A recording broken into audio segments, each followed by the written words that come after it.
¿Alguna vez has sentido que alguien solo te ha dado migajas de su atención, amor o compromiso? La Biblia nos recuerda en Juan 10:10 que el ladrón no viene más que a robar, matar y destruir. Yo he venido para que tengan vida y la tengan en abundancia. Este versículo revela que no fuiste creado para vivir de sobras emocionales o espirituales, sino para experimentar la plenitud que Dios preparó para ti.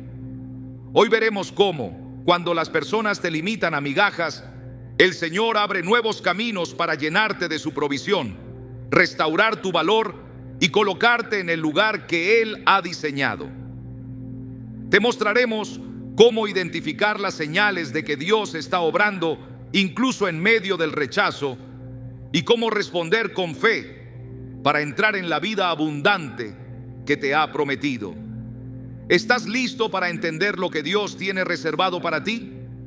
¿Alguna vez te has detenido a pensar por qué en ciertos momentos de tu vida personas que tú valorabas tanto solo te ofrecieron migajas de su amor, de su tiempo o de su compromiso? No hablo de un simple descuido, sino de esa sensación profunda de que aunque tú diste todo, a cambio recibiste lo mínimo, lo que sobraba, lo que apenas alcanzaba para mantener un vínculo. Puede que haya sido en una amistad que se enfrió, en una relación sentimental marcada por la indiferencia, o incluso en un ambiente familiar donde tu presencia parecía invisible. Y es en esos silencios, en esos vacíos, donde muchos se preguntan, ¿acaso no valgo más que esto? Sin embargo, la palabra de Dios nos lleva a un terreno completamente diferente.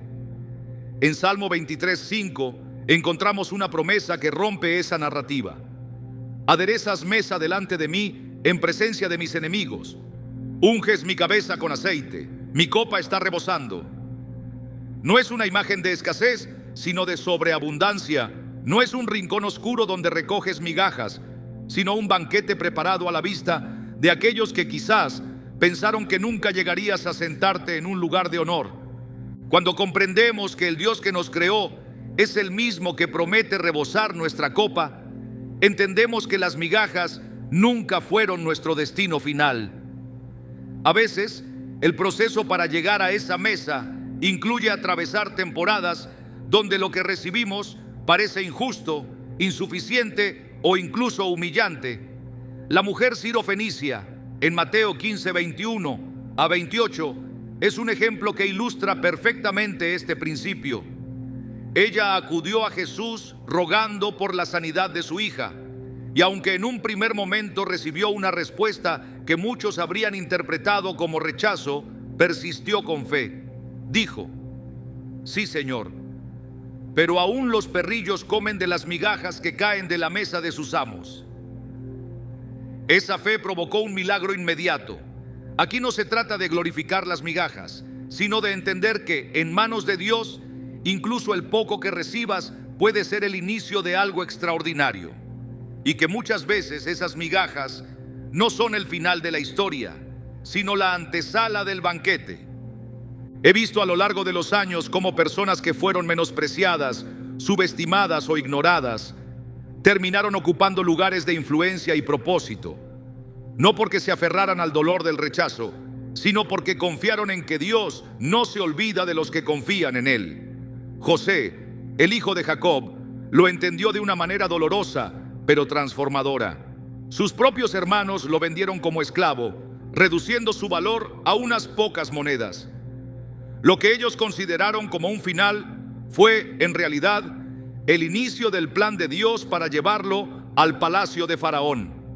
Años después, cuando el hambre golpeó la tierra y sus hermanos se presentaron ante él sin reconocerlo, José no les devolvió migajas de venganza, les dio provisión abundante y declaró: vosotros pensasteis mal contra mí, mas Dios lo encaminó a bien. Génesis 50:20. Ese es el corazón de este mensaje. Lo que comenzó con desprecio, terminó en honra.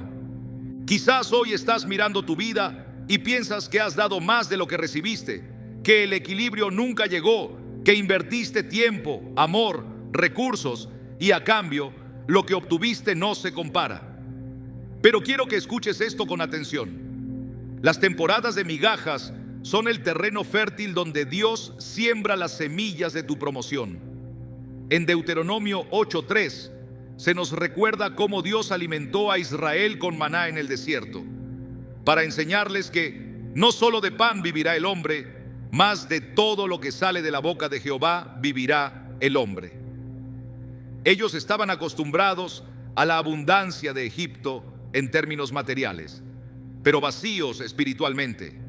Dios los llevó por un camino donde aprendieron que la verdadera provisión viene de su mano.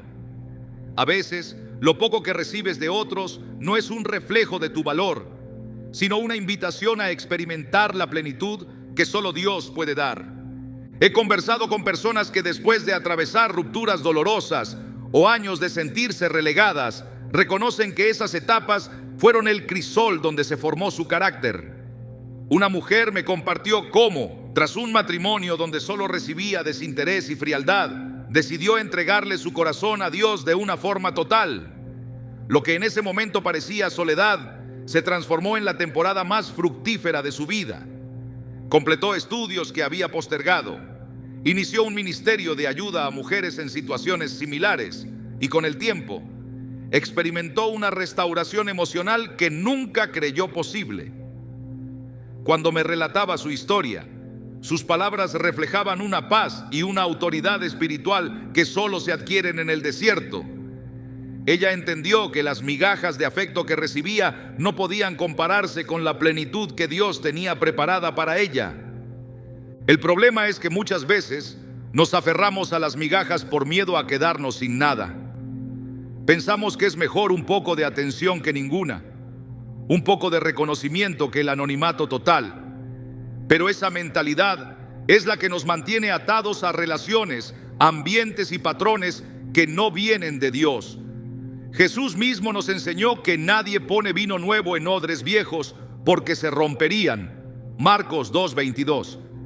De la misma manera, no puedes pretender recibir la abundancia que Dios quiere darte si todavía estás aferrado a lo poco que otros te dan para mantenerte cerca. En algún momento tendrás que dejar de recoger migajas y levantar la mirada hacia la mesa que tu Padre ya ha preparado. Es importante también comprender que no todas las migajas provienen de maldad o desprecio consciente. Hay personas que simplemente no pueden dar más porque no tienen más que dar. Y aquí es donde entra la madurez espiritual. No se trata de guardar rencor, sino de reconocer que la fuente de nuestra provisión no son las personas, sino Dios. En Filipenses 4:19, Pablo declara: mi Dios pues suplirá todo lo que os falta conforme a sus riquezas en gloria en Cristo Jesús. Esto no es una frase motivacional, es una declaración de fe basada en la naturaleza generosa de Dios. Cuando entiendes esto, dejas de medir tu valor por lo que otros te dan y comienzas a vivir con la expectativa de lo que Dios está a punto de derramar. Recuerdo a un joven que trabajó durante años en una empresa donde, a pesar de su esfuerzo y dedicación, apenas recibía reconocimiento. Su jefe le asignaba tareas pesadas y poco agradecidas, mientras otros, con menos experiencia, recibían las oportunidades de ascenso. Llegó un punto en el que sintió que sus talentos estaban desperdiciados y que su valor no era visto. Decidió orar pidiendo dirección y, contra todo pronóstico, renunció sin tener un empleo seguro. A los pocos meses, una empresa de mayor prestigio lo contrató en un puesto que superaba en todo sentido al anterior. Mejor salario, mejores condiciones y, sobre todo, un ambiente donde su esfuerzo era apreciado. Él entendió que Dios lo sacó de un lugar donde solo le daban migajas para sentarlo en una mesa de oportunidades reales. La Biblia nos enseña que Dios es especialista en cambiar escenarios de escasez en testimonios de abundancia. El milagro de la multiplicación de los panes y los peces, Mateo 14, 13, 21, es un recordatorio de que en sus manos lo poco se convierte en mucho. Jesús tomó 5 panes y 2 peces, una cantidad que no alcanzaba para todos, y los multiplicó hasta que sobraron 12 canastas llenas. Aquí hay un principio poderoso. Lo que parece insuficiente en las manos equivocadas se desborda en las manos correctas. Y si tu vida está en las manos de Dios, no importa cuán escasa parezca tu temporada actual, la abundancia está en camino. Quiero que visualices esto. Las migajas que hoy te duelen no son la última palabra sobre ti. Son apenas la sombra del banquete que se está preparando. Dios no se ha olvidado de tus lágrimas, de tus oraciones silenciosas, de esos momentos donde miraste al cielo y preguntaste, ¿hasta cuándo? En Apocalipsis 21:4 se nos promete que Él enjugará toda lágrima de sus ojos, y ya no habrá muerte, ni habrá más llanto, ni clamor, ni dolor, porque las primeras cosas pasaron. Si esa es la meta eterna, ¿cuánto más hará Dios por ti en este tiempo para mostrarte que no naciste para vivir de sobras? La transición de las migajas al banquete no siempre es inmediata. Puede que pases por una etapa donde parece que nada cambia, donde incluso las migajas se reducen. Pero no confundas el silencio de Dios con su ausencia. Jesús durmió en la barca mientras los discípulos enfrentaban la tormenta, no porque no le importara, sino porque sabía que la tempestad no tendría la última palabra. En tu vida, lo mismo sucede. Lo que parece quietud es, en realidad, el tiempo en que Dios está organizando todo para que tu llegada a la mesa sea en el momento perfecto. Si hoy sientes que estás en esa temporada, quiero animarte a que dejes de medir tu valor por la cantidad que recibes de otros y empieces a afirmarlo en lo que Dios dice de ti. Eres hijo, eres heredero, eres amado con un amor eterno. Y cuando Dios dice que tu copa va a rebosar, no es una metáfora poética, es una garantía respaldada por su fidelidad. Las migajas no son tu herencia, el banquete lo es. Y si algo puedes estar seguro es que cuando llegue ese momento será tan evidente para todos que incluso aquellos que un día no supieron valorarte tendrán que reconocer que fue la mano de Dios la que te llevó allí. Este es solo el comienzo de lo que vamos a explorar. Lo que parece poco es muchas veces el primer capítulo de una historia donde la gloria final será mucho mayor que el dolor inicial. Y en ese proceso aprenderás que las migajas fueron solo el eco de un banquete que ya estaba reservado para ti desde antes de que comenzara tu historia. Hay momentos en la vida en los que el rechazo se siente como un golpe directo al corazón. Un lugar donde creías pertenecer deja de abrirte las puertas. Una relación que considerabas sólida se rompe sin previo aviso. Un círculo en el que invertiste tiempo y energía deja claro que ya no eres bienvenido. Es en ese instante, cuando la mente busca respuestas y el alma se pregunta por qué, que la palabra de Dios nos revela un principio profundo. No todo lo que pierdes es una pérdida, y no todo lo que se cierra es una derrota. El rechazo humano, en muchas ocasiones, es la confirmación divina de que no perteneces allí, una señal de que Dios está interviniendo para colocarte en el lugar que Él ya determinó para tu vida. En Isaías 55, 8-9, encontramos una perspectiva que transforma por completo esta experiencia. Porque mis pensamientos no son vuestros pensamientos, ni vuestros caminos mis caminos, dice Jehová. Como son más altos los cielos que la tierra, así son mis caminos más altos que vuestros caminos, y mis pensamientos más que vuestros pensamientos. Lo que a nosotros nos parece una puerta que se cerró en el peor momento, para Dios es la protección estratégica que nos aparta de un destino equivocado. Las Escrituras están llenas de episodios en los que el rechazo abrió el camino hacia el cumplimiento del propósito divino. Cuando David aún no era rey, Saúl lo veía como una amenaza y buscó eliminarlo. Lo que parecía un destierro injusto fue, en realidad, el proceso por el cual Dios lo formó y lo llevó al trono. Si Saúl lo hubiera aceptado, David habría estado limitado bajo un liderazgo inestable y celoso, incapaz de desarrollar plenamente el llamado que Dios le había dado. El rechazo lo apartó del peligro y lo condujo al lugar que le correspondía. En el Nuevo Testamento vemos cómo Jesús mismo fue rechazado por su propia gente en Nazaret. En Marcos 6:4 se nos dice: No hay profeta sin honra sino en su propia tierra y entre sus parientes y en su casa. Ese rechazo no detuvo su misión, sino que lo impulsó a llevar el mensaje del reino a otros lugares donde sería recibido y donde los milagros podrían manifestarse sin la resistencia de la incredulidad.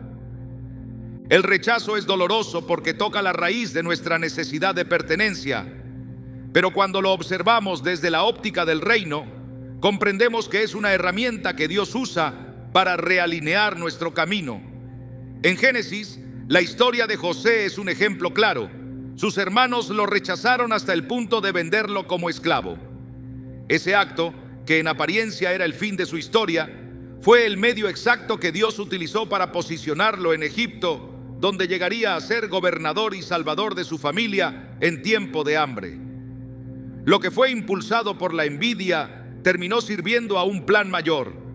En palabras de José: vosotros pensasteis mal contra mí, mas Dios lo encaminó a bien. Génesis 50:20. Así, cada vez que enfrentamos un rechazo, debemos preguntarnos si no será que Dios está impidiendo que permanezcamos en un lugar que no corresponde a nuestra asignación. Incluso en la vida de los apóstoles, el rechazo fue una constante que abrió nuevas rutas. Pablo y Bernabé, al ser expulsados de Antioquía de Pisidia, sacudieron el polvo de sus pies como testimonio y se dirigieron a Iconio, donde el mensaje fue recibido con fe. En Hechos 16, 6-7, leemos que el Espíritu Santo les impidió predicar en Asia y les cerró el paso hacia Bitinia. A simple vista, podría parecer que las puertas se cerraban sin razón, pero en realidad Dios estaba guiando cada paso hacia el lugar correcto, en el momento correcto. No se trataba de un castigo, sino de una dirección precisa. El rechazo, entonces, no es un juicio definitivo sobre nuestro valor, sino una señal que apunta hacia un cambio de escenario. En muchos casos, permanecer en un lugar donde ya no hay espacio para tu llamado puede convertirse en un obstáculo que frena el crecimiento espiritual y la manifestación de lo que Dios ha depositado en ti. Jesús enseñó en Juan 15 que Él es la vid verdadera y que los pámpanos que no dan fruto son quitados, mientras que los que dan fruto son limpiados para que lleven más fruto. Esa limpieza, ese cortar lo que no conviene, puede incluir relaciones, oportunidades y entornos donde ya no puedes desarrollarte. Cuando Dios permite que seas apartado de esos lugares, es porque tiene un terreno más fértil preparado para tu semilla. Uno de los peligros más grandes al enfrentar el rechazo es interpretarlo como una derrota final. El enemigo buscará sembrar la idea de que has sido abandonado o que no eres lo suficientemente bueno. Pero la verdad espiritual es que Dios nunca te aparta de algo sin tener preparado algo mayor. El Salmo 37:23 afirma: por Jehová son ordenados los pasos del hombre, y Él aprueba su camino.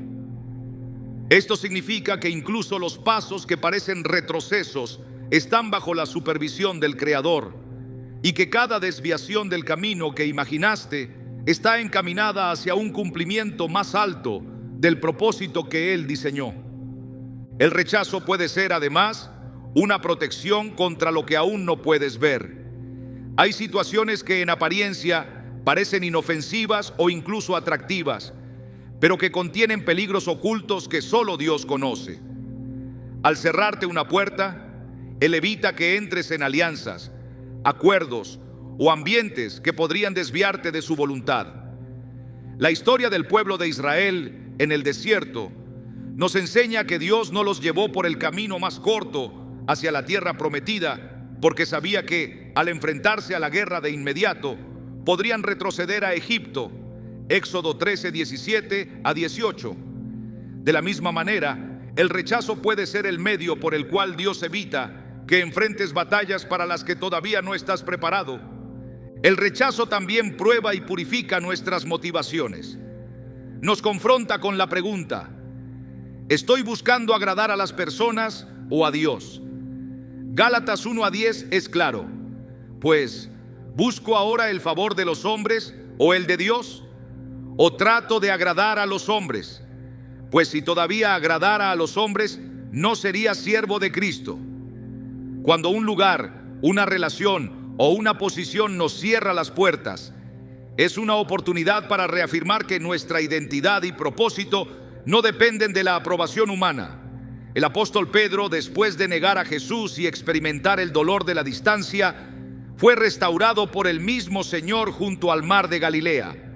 En esa restauración, Pedro entendió que su misión no estaba ligada a la opinión de los demás, sino al llamado que Jesús le había hecho: apacentar sus ovejas.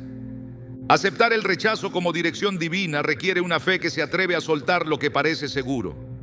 Abraham dejó su tierra y su parentela sin conocer el destino final, confiando en la voz de Dios.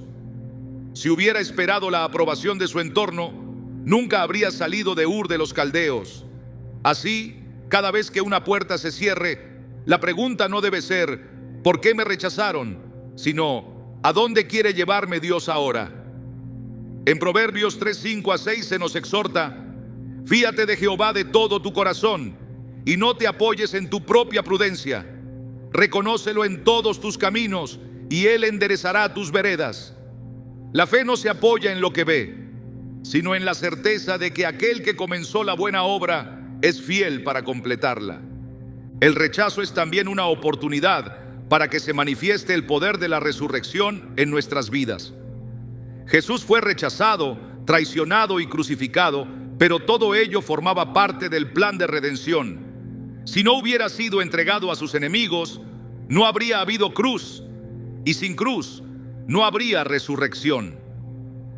El apóstol Pablo comprendió esta verdad al decir en Filipenses 3:10 que deseaba conocerle y el poder de su resurrección y la participación de sus padecimientos, llegando a ser semejante a él en su muerte. En otras palabras, hay aspectos de la gloria de Dios que solo se revelan después de haber pasado por el valle del rechazo. Cada vez que enfrentas una puerta cerrada o una exclusión, recuerda que no todo cierre es el final. A menudo es el principio de una nueva temporada diseñada para expandir tu fe y llevarte a niveles de propósito que no podrías alcanzar permaneciendo en el mismo lugar. En Apocalipsis 3:8 Jesús dice: he aquí, he puesto delante de ti una puerta abierta, la cual nadie puede cerrar, porque aunque tienes poca fuerza, has guardado mi palabra y no has negado mi nombre. La puerta que Él abre no depende de la aceptación de los hombres, ni puede ser cerrada por su rechazo. El rechazo no es una sentencia contra ti, sino una liberación a favor de tu destino.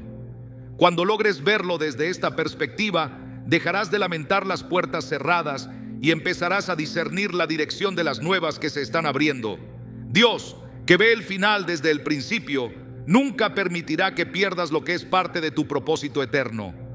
Y si algo se ha cerrado, es porque algo mejor está alineándose en el horizonte, listo para manifestarse en el tiempo señalado. Hay etapas en la vida en las que parece que todo lo que nos rodea grita escasez. No solo hablo de lo material, sino de la sensación interna de estar limitado, de no tener suficiente claridad, fuerza o recursos para avanzar. En esos momentos, es fácil creer que nuestra historia se define por la carencia, pero en el plan de Dios, las temporadas de escasez no son para condenarnos a vivir en menos, sino para prepararnos para una dimensión mayor de propósito. El pueblo de Israel conoció esta realidad cuando, tras salir de Egipto, entró en el desierto. Allí aprendieron a depender no de la provisión predecible de los hombres, sino del sustento diario de Dios.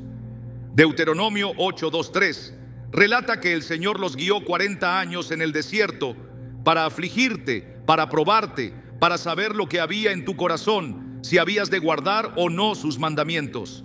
Y te afligió y te hizo tener hambre y te sustentó con maná, para hacerte saber que no solo de pan vivirá el hombre, mas de todo lo que sale de la boca de Jehová vivirá el hombre. La escasez fue el aula donde aprendieron que su verdadera fuente no estaba en lo visible. En el diseño de Dios, las etapas donde parece que falta algo son parte de un proceso de formación. David fue ungido como rey mucho antes de sentarse en el trono, pero pasó años cuidando ovejas y enfrentando peligros en soledad. En ese tiempo adquirió habilidades, valentía y una fe que luego serían esenciales para gobernar. Si hubiera llegado al trono sin esa preparación, la responsabilidad lo habría destruido. Lo mismo ocurre con cada vida que Dios llama. Antes de asignar una gran responsabilidad, Él forma el carácter en temporadas donde lo poco obliga a desarrollar dependencia, creatividad y perseverancia. La escasez, entonces, no es un castigo, sino una etapa de entrenamiento para el propósito. En el Nuevo Testamento vemos cómo Jesús llevó a sus discípulos a experimentar la tensión entre lo poco y lo mucho. En una ocasión les pidió alimentar a una multitud con apenas 5 panes y 2 peces. La reacción inicial fue de incredulidad, porque lo que tenían en sus manos no coincidía con la magnitud de la necesidad. Sin embargo, cuando pusieron lo poco en manos del Maestro, la multiplicación no solo sació a todos, sino que sobró. Este relato no solo es un milagro de provisión, sino una lección sobre la dinámica del reino. Dios no necesita abundancia inicial para llevarnos a cumplir el propósito, sino disposición para entregarle lo que tenemos, por pequeño que parezca. Lo que en manos humanas es insuficiente, en manos divinas se convierte en sobreabundante. Hay una dimensión espiritual en la escasez que pocos comprenden mientras la atraviesan. La falta de recursos visibles obliga a agudizar la visión espiritual. En tiempos de abundancia es fácil confiar en las estructuras y las provisiones constantes. En tiempos de carencia, la fe se convierte en el único recurso estable. Es en esa tensión donde la voz de Dios se escucha con mayor claridad, porque todas las demás opciones se han reducido. El profeta Elías, durante la sequía, fue enviado al arroyo de Querit, donde cuervos le llevaban alimento cada día. Cuando el arroyo se secó, Dios lo dirigió a Sarepta, donde una viuda con apenas un puñado de harina y un poco de aceite fue el instrumento de provisión. Cada paso de escasez y dependencia lo guiaba más cerca del cumplimiento de su misión. La provisión en pequeñas dosis sostenía su fe para encargos mayores. En la vida de Pablo, las temporadas de limitación fueron también oportunidades para ver el poder de Dios manifestado. En Filipenses 4:12-13 declara: sé vivir humildemente y sé tener abundancia. En todo y por todo estoy enseñado, así para estar saciado como para tener hambre, así para tener abundancia como para padecer necesidad. Todo lo puedo en Cristo que me fortalece. Su capacidad para cumplir su propósito no dependía de la constancia de los recursos, sino de la fortaleza que recibía de Cristo en cualquier circunstancia. Esto es esencial para comprender que el propósito no se detiene cuando hay poco. A veces se afianza precisamente allí. En ocasiones, la escasez revela lo que debe ser transformado en nuestro interior antes de que podamos manejarlo mucho. El oro se purifica en el fuego y el carácter se forma en la necesidad. Dios no envía la carencia para destruirnos, sino para remover de nosotros la autosuficiencia, el orgullo y la dependencia excesiva de las circunstancias. En la parábola de los talentos, Jesús enseñó que la fidelidad en lo poco es el requisito para ser puesto sobre mucho. No es la cantidad inicial lo que define el avance, sino la manera en que administramos lo que se nos ha confiado. Cada vez que usamos bien lo que tenemos, por pequeño que sea, estamos avanzando hacia el cumplimiento del propósito. En el libro de Ruth, la protagonista experimentó pérdida y necesidad al quedar viuda en tierra extranjera. Sin embargo, en ese contexto de escasez, tomó decisiones que la alinearon con el plan de Dios. Permanecer fiel a su suegra y buscar provisión en los campos de Booz. Lo que comenzó como un acto de supervivencia se convirtió en la puerta hacia una redención completa, integrándola en la genealogía de David y por ende en la línea mesiánica. La etapa de escasez fue el terreno donde se plantó la semilla de su destino. Así sucede también en nuestra vida. Lo que parece un esfuerzo mínimo para subsistir puede ser en realidad el paso inicial hacia la plenitud del propósito. La escasez no siempre se limita a lo material. Puede manifestarse como falta de oportunidades, ausencia de apoyo o un periodo donde las puertas parecen cerradas.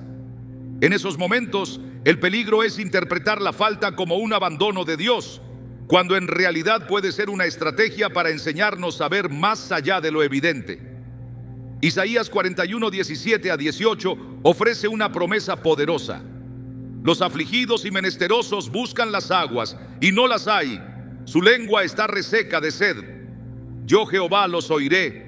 Yo, el Dios de Israel, no los desampararé. En las alturas abriré ríos y fuentes en medio de los valles. Abriré en el desierto estanques de aguas y manantiales de aguas en la tierra seca. Este pasaje muestra que incluso en el punto más bajo, Dios puede hacer brotar recursos que no estaban visibles antes. Quien entiende el propósito detrás de la escasez deja de verla como un obstáculo y la percibe como una etapa de entrenamiento. En 1 Reyes 17, la viuda de Sarepta tuvo que creer la palabra del profeta Elías y preparar primero para él un pan antes de asegurarse de su propia provisión. En ese acto de obediencia en medio de la falta, la promesa de que la harina de la tinaja no escaseará, ni el aceite de la vasija disminuirá, se cumplió hasta que terminó la sequía. Obedecer en la escasez es una declaración de confianza en que Dios es capaz de sostenernos y multiplicar lo que tenemos. Así, lo poco se convierte en un testimonio de su fidelidad. El proceso de pasar de la escasez al propósito también implica un cambio de mentalidad. Mientras se viva enfocado únicamente en la falta, será difícil reconocer las oportunidades ocultas que Dios está poniendo delante. El apóstol Pedro, al pasar toda la noche pescando sin obtener nada, recibió de Jesús la instrucción de echar las redes otra vez. La obediencia transformó la frustración en abundancia, tanto que las redes se rompían por la cantidad de peces. Ese milagro no solo cambió su jornada laboral, sino que fue el inicio de un llamado mayor: ser pescador de hombres. La escasez fue el preludio del encuentro que definiría el resto de su vida. En este camino, es necesario recordar que la provisión de Dios no se limita a suplir una necesidad puntual. Su propósito es conducirnos a un estado donde podamos ser canal de bendición para otros. Abraham fue bendecido no solo para disfrutar de la provisión, sino para que en él fueran benditas todas las familias de la tierra. La transición de la escasez al propósito siempre incluye un elemento de multiplicación que trasciende lo personal.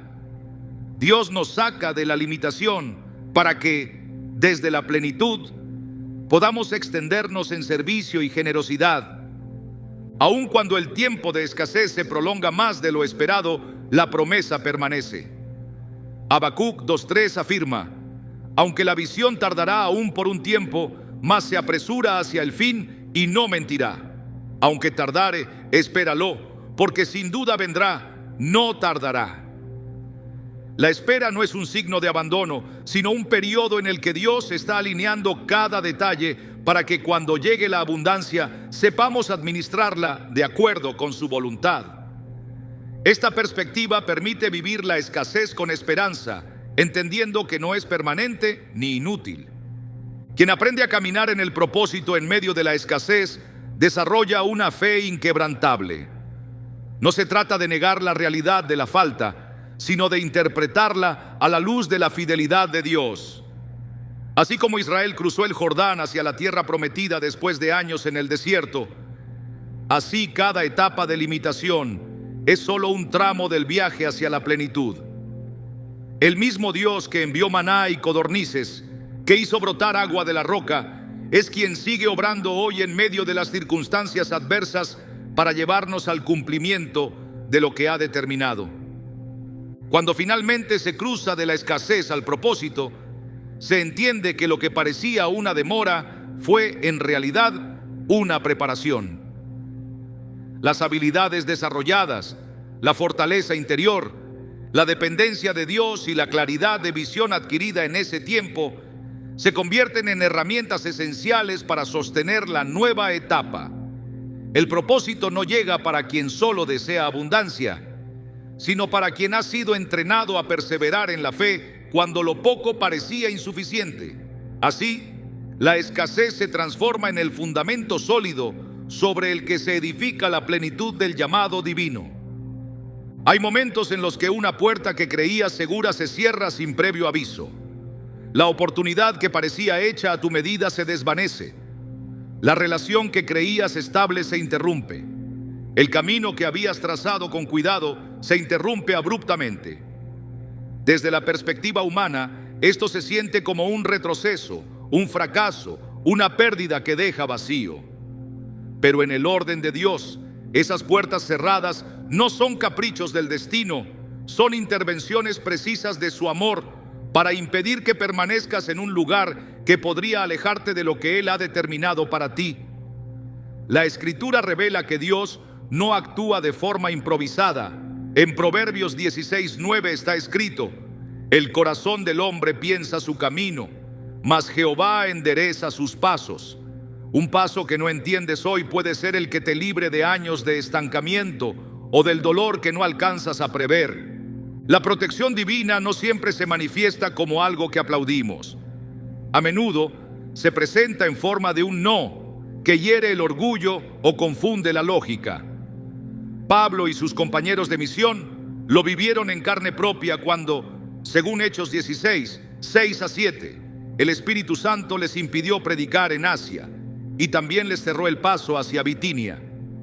Para ellos, la obra que tenían en mente era buena, incluso noble, pero Dios les cerró ambas rutas porque había un destino específico esperando: Macedonia. No fue un desvío arbitrario, sino una reorientación estratégica. De la misma forma, una puerta cerrada que enfrentas hoy puede estar evitando que inviertas energía en un terreno que nunca dará el fruto que esperas. Cuando una puerta se cierra, es natural preguntarse qué salió mal. Sin embargo, la fe madura no se queda en esa pregunta, sino que se atreve a ver más allá de la superficie. Isaías 45:2 contiene una promesa contundente: yo iré delante de ti y enderezaré los lugares torcidos, quebrantaré puertas de bronce y cerrojos de hierro haré pedazos. Si Él es capaz de derribar puertas imposibles, también es capaz de mantener cerradas aquellas que no convienen, aunque nosotros no entendamos la razón en ese momento. Lo que desde la distancia parece un obstáculo, en realidad puede ser el muro que te separa de una decisión que habría alterado el rumbo de tu vida para mal. El cierre de una puerta también es un examen de confianza. Es fácil caminar con seguridad cuando todas las entradas están abiertas, pero cuando el paso se bloquea, el corazón es puesto a prueba. Salmo 37, 23-24 afirma: por Jehová son ordenados los pasos del hombre, y Él aprueba su camino.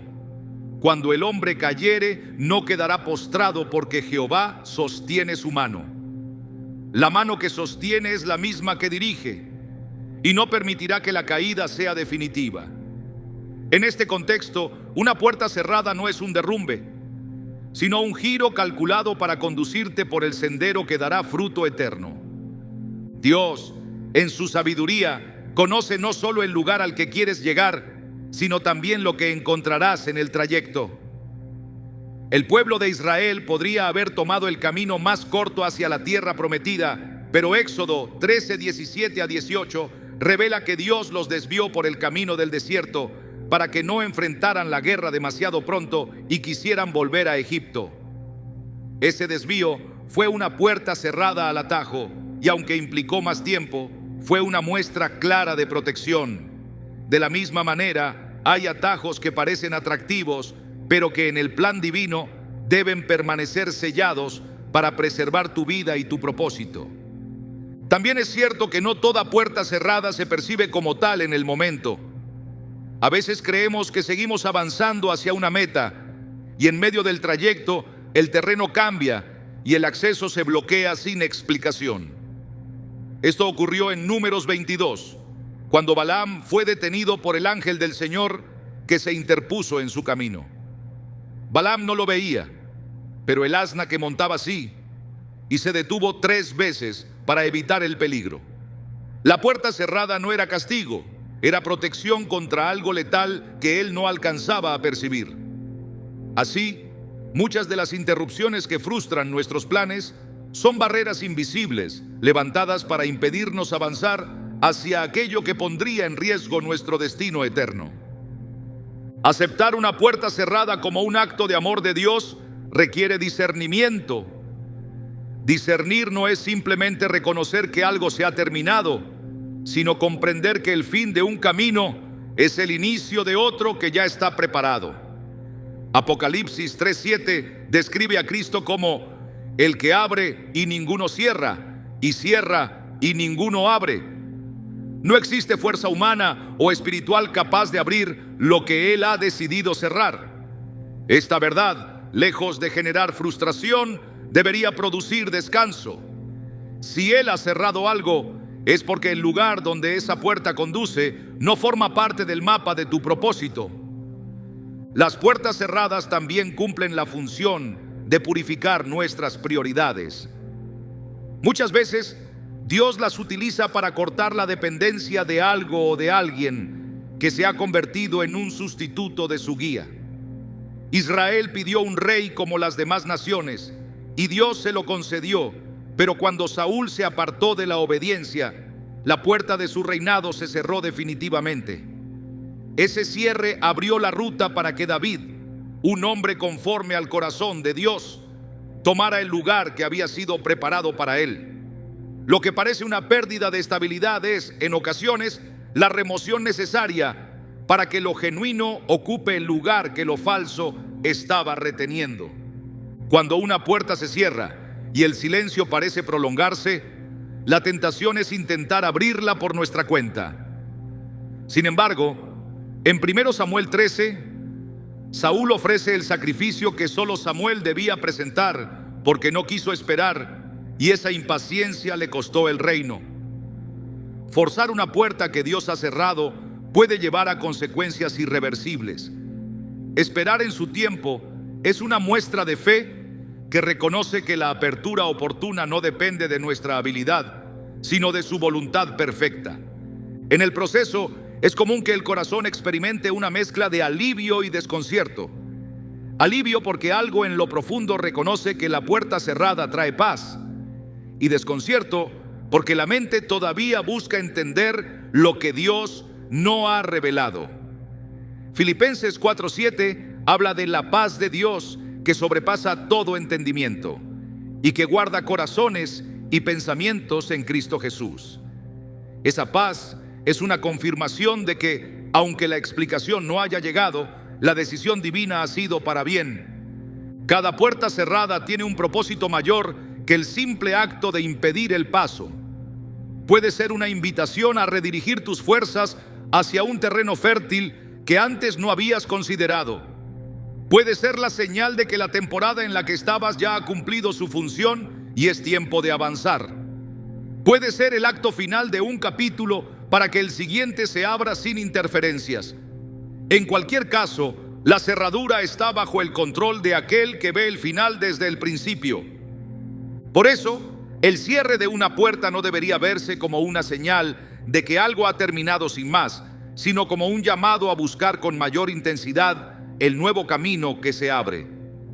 Jeremías 29:11 sigue recordando: porque yo sé los pensamientos que tengo acerca de vosotros, dice Jehová, pensamientos de paz y no de mal, para daros el fin que esperáis. Si su pensamiento hacia ti es de paz y no de mal, cada puerta cerrada es coherente con ese plan. En este sentido, la verdadera pregunta no es por qué se cerró la puerta, sino hacia dónde quiere llevarte Dios ahora. El mismo Señor que dijo a Abraham que dejara su tierra y su parentela sin darle un destino exacto, es el que sigue guiando hoy a quienes confían en su dirección. Cada paso que se da en obediencia a su voz abre acceso a oportunidades que jamás podrían haberse alcanzado permaneciendo en la comodidad de lo conocido. Así, Lo que hoy parece un límite es, en realidad, el contorno de un mapa más grande que aún no has visto completo. Cuando la puerta correcta se abra, todo encajará con una precisión que demostrará que incluso los no que dolieron estaban escritos en el guión perfecto del Creador. El rechazo que sentiste no será un peso que arrastres, sino una marca que te recuerde que fuiste preservado para un propósito mayor que lo que habrías encontrado al otro lado de esa puerta que Él, en su amor, decidió mantener cerrada. Hay heridas que no se ven, pero que transforman la manera en que una persona camina por la vida.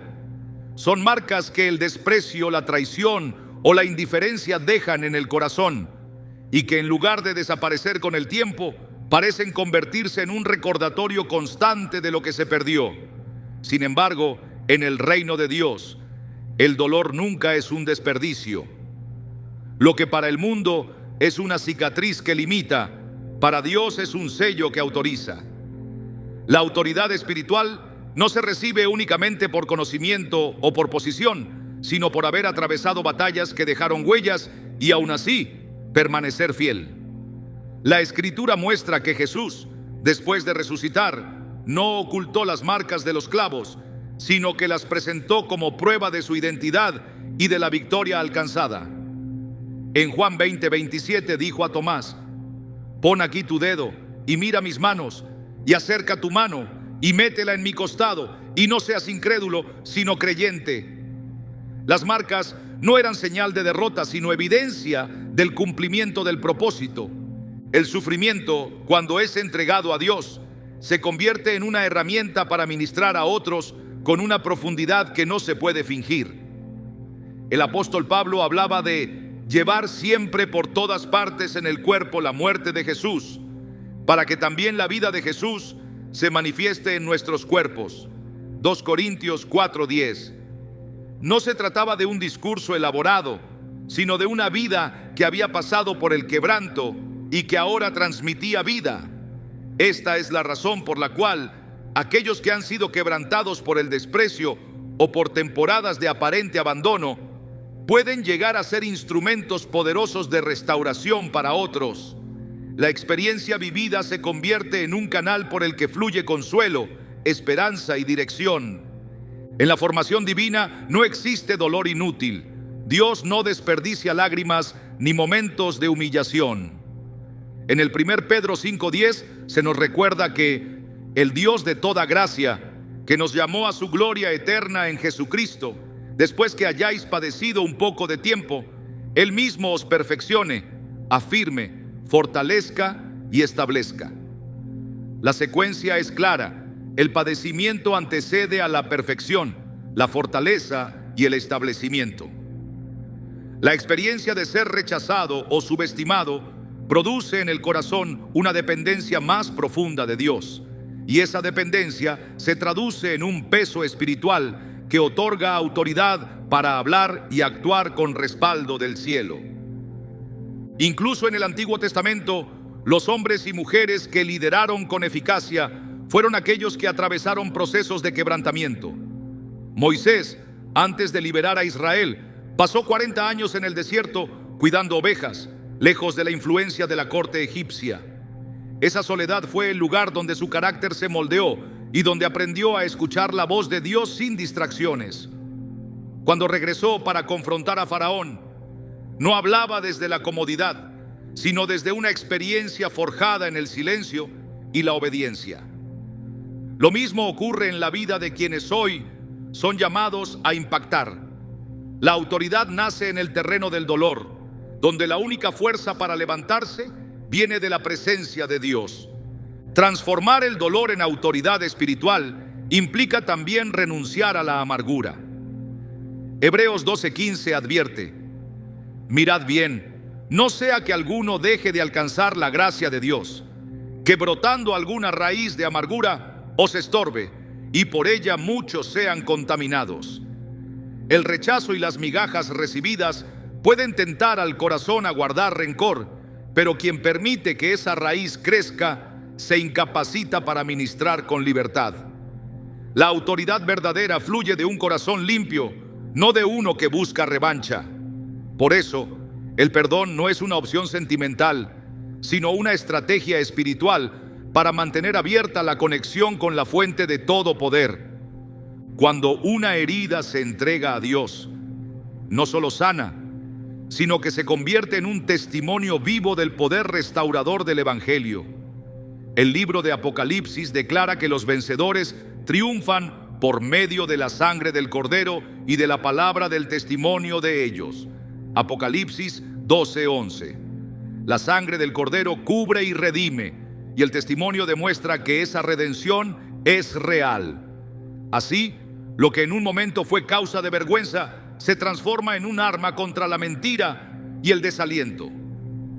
Cada vez que se habla de lo que Dios ha hecho en medio de una pérdida o traición, se está proclamando que su poder es mayor que cualquier herida infligida por manos humanas. La autoridad que surge del dolor no se limita a las palabras, sino que impregna la vida entera. Cambia la manera de interceder, porque quien ha sufrido sabe orar con la intensidad de quien entiende la urgencia de la necesidad ajena.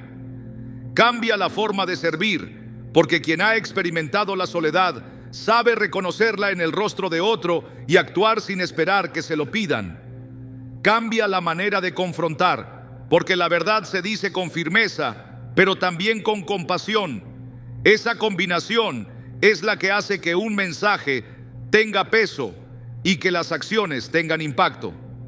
En última instancia, el dolor que se ha vivido y entregado a Dios se convierte en una señal visible del reino. Es una manifestación de que en Cristo nada se pierde, todo se redime. El Salmo 126, 5-6 lo expresa así: los que sembraron con lágrimas, con regocijo segarán. Irá andando y llorando el que lleva la preciosa semilla, mas volverá a venir con regocijo, trayendo sus gavillas. La siembra de lágrimas no produce escasez, sino cosecha multiplicada. Cada lágrima que parecía caer en el vacío se convierte en parte de un fruto que alimenta a otros. Por eso, cuando las migajas de afecto, apoyo o reconocimiento han sido lo único que recibiste, y eso te dejó marcado, no lo veas como un capítulo que disminuye tu valor. Si lo pones en las manos de Dios, se transformará en un depósito de autoridad espiritual que no se puede comprar ni imitar. Esa autoridad será la llave para abrir corazones, para derribar mentiras, para liberar a otros de las mismas cadenas que un día te ataron. Lo que comenzó como dolor se convertirá en una plataforma desde la cual el poder de Dios será evidente, no porque se hable de teorías, sino porque se transmite vida desde la experiencia de haber sido restaurado por el mismo que prometió no dejar ni desamparar a los suyos. Responder con fe y no con rencor es uno de los mayores desafíos cuando se ha recibido menos de lo que se esperaba o se ha sido tratado con indiferencia. La reacción natural del corazón herido es cerrarse, levantar muros y devolver en la misma medida lo que ha recibido. Sin embargo, el llamado de Dios es distinto: resistir la tentación de la venganza y mantener los ojos puestos en Él, confiando en que su justicia es perfecta. Romanos 12:19 lo establece con claridad: no os venguéis vosotros mismos, amados míos, sino dejad lugar a la ira de Dios, porque escrito está: mía es la venganza, yo pagaré, dice el Señor. La fe no ignora la ofensa, pero decide no permitir que ella determine el curso de la vida. Jesús es el ejemplo supremo de esta respuesta. En la cruz, después de haber sido traicionado, abandonado y golpeado injustamente, pronunció palabras que rompen la lógica humana: Padre, perdónalos, porque no saben lo que hacen. Lucas 23:34. No fue una declaración de debilidad, sino de autoridad. El que podía clamar por legiones de ángeles, eligió en su lugar interceder por quienes lo crucificaban. Esta es la esencia de responder con fe: actuar movido por la confianza en el plan eterno de Dios, no por la herida del momento. En la historia de Esteban, el primer mártir cristiano, se repite este patrón. Mientras era apedreado, levantó la mirada y vio la gloria de Dios, y sus últimas palabras fueron un ruego para que sus verdugos no fueran culpados por lo que hacían. Hechos 7:60. La fe le permitió ver más allá de la injusticia inmediata y anclarse en la certeza de que su vida estaba segura en las manos de Dios. El rencor habría apagado su luz en el instante más crucial, pero la fe lo mantuvo firme hasta el final, convirtiendo su muerte en una semilla que inspiró a toda la iglesia naciente. Responder con fe no significa permanecer pasivo ante el mal, sino entregar la causa al justo juez y actuar bajo su dirección. En el 1 Pedro 2:23 se describe cómo Cristo, cuando le maldecían, no respondía con maldición; cuando padecía, no amenazaba, sino encomendaba la causa al que juzga justamente. Este es el punto de inflexión: dejar de depender de la justicia propia y confiar en la justicia divina. Quien se aferra al rencor se convierte en prisionero de aquello que le hirió. Quien elige la fe camina libre hacia el cumplimiento de su propósito. El rencor contamina y distorsiona la visión espiritual. Hebreos 12:14-15 advierte sobre la raíz de amargura que, al brotar, no solo afecta al individuo, sino que por ella muchos sean contaminados. Por eso, la fe debe ser cultivada como un escudo que apaga los dardos encendidos del enemigo. Efesios 6:16. El adversario busca que la herida se convierta en una fortaleza de resentimiento, pero la fe, al apoyarse en las promesas de Dios, impide que esa construcción se levante. La respuesta de fe también se manifiesta en la capacidad de bendecir a quienes han sido causa de dolor. Jesús enseñó en Mateo 5:44: amad a vuestros enemigos, bendecid a los que os maldicen, haced bien a los que os aborrecen, y orad por los que os ultrajan y os persiguen. Este mandato no es una carga imposible, sino una estrategia del reino para romper el ciclo del mal. Cuando se ora y se bendice a quienes han dado migajas, se corta el poder que sus acciones podrían tener sobre el corazón y se abre la puerta para que la paz de Dios gobierne la vida. Mantener la fe en medio de la injusticia requiere recordar que el valor personal no depende de la opinión de los demás, ni de lo que ellos decidan dar o retener. En Isaías 49:16, Dios afirma: he aquí que en las palmas de las manos te tengo esculpida, delante de mí están siempre tus muros. Esta imagen poderosa muestra que la identidad y el destino están seguros en Él, sin que ninguna acción humana pueda borrarlos. Saber esto permite responder desde la certeza de que se está sostenido por una mano inquebrantable. En la práctica, responder con fe implica avanzar sin permitir que el pasado determine las decisiones del presente. El apóstol Pablo lo expresó en Filipenses 3:13-14: olvidando ciertamente lo que queda atrás y extendiéndome a lo que está delante, prosigo a la meta, al premio del supremo llamamiento de Dios en Cristo Jesús. Olvidar no significa negar lo ocurrido, sino soltar el peso para correr sin cadenas. El rencor es una carga que agota, mientras que la fe renueva las fuerzas como las del águila para seguir adelante. Cuando el corazón se mantiene libre de rencor, el terreno está preparado para recibir lo nuevo que Dios quiere entregar. Marcos 11:25-26 enseña que al orar, si se tiene algo contra alguien, es necesario perdonar para que el Padre también perdone. El perdón y la fe están íntimamente ligados. Uno abre el camino para que el otro fluya. Si se retiene el rencor, la oración pierde poder. Si se elige la fe, el cielo responde. Responder con fe, entonces, es un acto de confianza y obediencia que reconoce que Dios es soberano y que ninguna injusticia queda fuera de su mirada. Es entender que las migajas recibidas no son el final de la historia, sino un capítulo que puede ser transformado en testimonio. Es elegir caminar con un corazón limpio, preparado para ver cómo el Señor vindica y cumple cada promesa. Al final, la verdadera victoria no es que la persona que dio poco cambie, sino que el corazón permanezca firme en Dios, sin dejarse arrastrar por el veneno del rencor. Como declara el Salmo 37, versículos 5 a 6, encomienda a Jehová tu camino y confía en Él, y Él hará. Exhibirá tu justicia como la luz y tu derecho como el mediodía. La fe mantiene la mirada en esa luz, aun cuando la oscuridad parece densa, y espera con certeza el momento en que la justicia de Dios brillará sin sombra alguna. En la vida, las migajas que otros dejaron en tus manos no son la medida de lo que Dios tiene preparado para ti. Lo que para ellos fue desprecio o indiferencia, para el cielo puede ser el punto exacto de partida hacia una plenitud que no depende de ningún corazón humano. El hecho de que alguien limitara lo que te daba no significa que tu historia se reduzca a esa limitación. La provisión, el amor, el valor y la honra que te corresponden vienen de la fuente inagotable, y esa fuente no se agota por la mezquindad de nadie. Cuando Dios decide levantar a una persona, no necesita la aprobación de quienes antes la ignoraron. Él abre caminos en lugares donde antes solo había desierto y hace brotar vida en espacios que parecían estériles. No se trata de superar a quien te menospreció, sino de caminar tan alineado con su propósito que la comparación pierda sentido. Isaías 60:1 declara: levántate, resplandece, porque ha venido tu luz y la gloria de Jehová ha nacido sobre ti.